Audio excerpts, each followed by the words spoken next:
So this is what we did in our last video. We created this background color and we are going to continue on from here.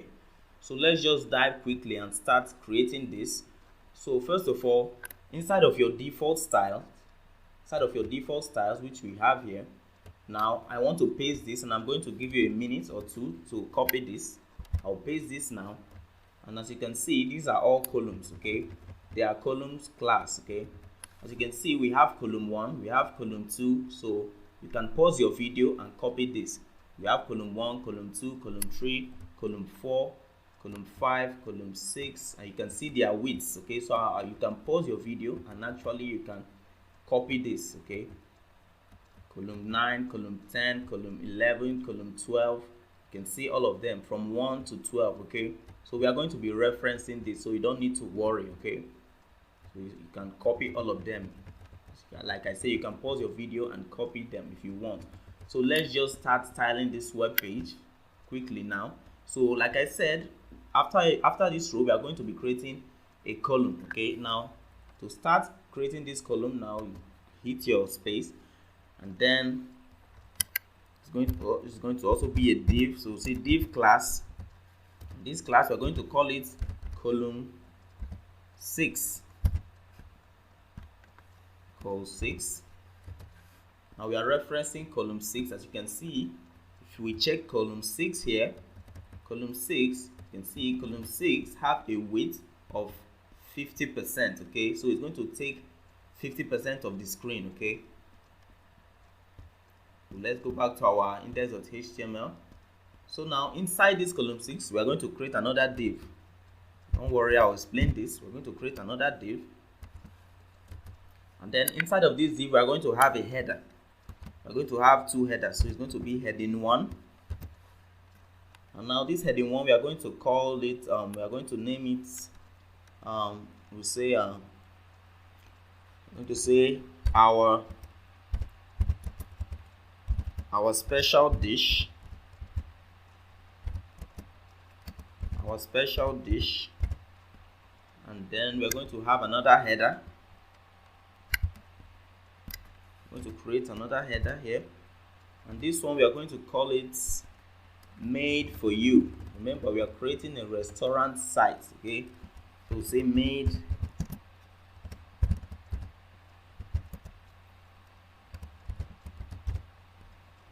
now. The reason I created this div and I didn't give any class for now, because this is a very good practice, because I might want to style these 2 headings in the future. Okay, but I didn't give it any class for now because I might want to style these 2 headings in the future. Okay, so that's why I gave a div. This is a good practice, so it's good to do this in your project. Make sure you create a div without giving them a class at times, because it's a good practice. You might want to style the contents inside of that div in the future. So this is just for future purpose, if maybe I want to style these 2 headings in the future. Okay, but we'll be styling these 2 headings personally. Okay, so because we are going to be styling these 2 headings personally, we are going to give them a class, and I'm going to give them a class of large. And I'll copy it.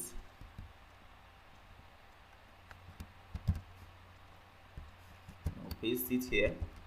So now they both have a class of large. This is because we are going to be styling them. So let's go back to our style sheet, and this is going to be inside of our custom styles, not our default styles, not our nav styles, not our navbar styles. This is going to be inside of our custom styles. Now inside of your custom styles, underneath the first section background, now you can say call the class large.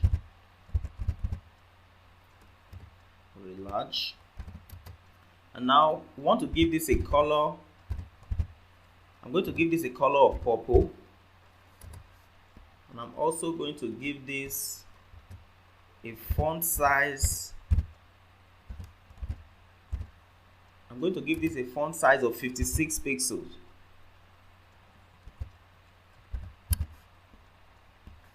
And I'm also going to give this a margin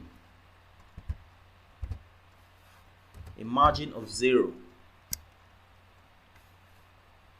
First of all, let's take off this margin of 0 for now. let's take it off for now. Let's remove the margin of 0 for now, and let's refresh this because I want to explain something now. So if we refresh, now you can see these are our two headings. So now let's go back to our style sheet, and now let me give the margin of 0. Now the reason I'm giving this margin of 0, let's go back to our web page. If I refresh now, you can see before I refresh, you can see this is the space the browser is adding between the two headings. Okay, you can see the space, and I don't want space here. I want to give my own personalized space. I want to style it by my own. I don't want the browser to add any space for me. So that's why I gave it a margin of 0. So if I refresh now, you can see the space is gone. So to give a space here, I'm going to be adding my own line height. Okay, so I'm going to add a line height of 70 pixels. Okay, I'll say line height of 70 pixels. Now if I refresh this, now you can see this is now perfect. This is perfect for me. Okay, so now we have our two headings now. So we are also going to be adding some things underneath those headings. So let's go back to our index.html. Now inside this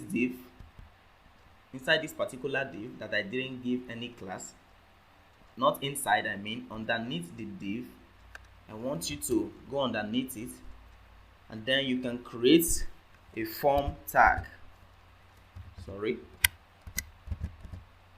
Now you should know what a form element does. This form element is simply telling the browser that there is going to be an input element inside of it. Okay, when you are creating a form, when using the form tag, just know that you are going to be putting an input element, because users, they are going to be inputting things inside of those boxes. Okay, so that's what the form element is used for. So but at first we are going to be creating a heading. Okay, and like as usual, we are going to create a div.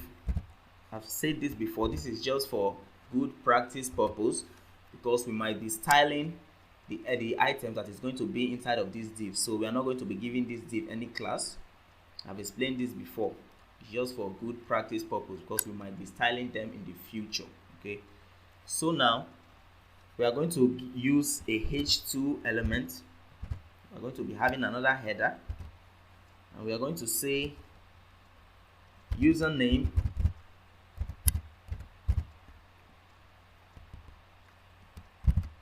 then we'll come down here, and then we'll say for this one we are going to give it password.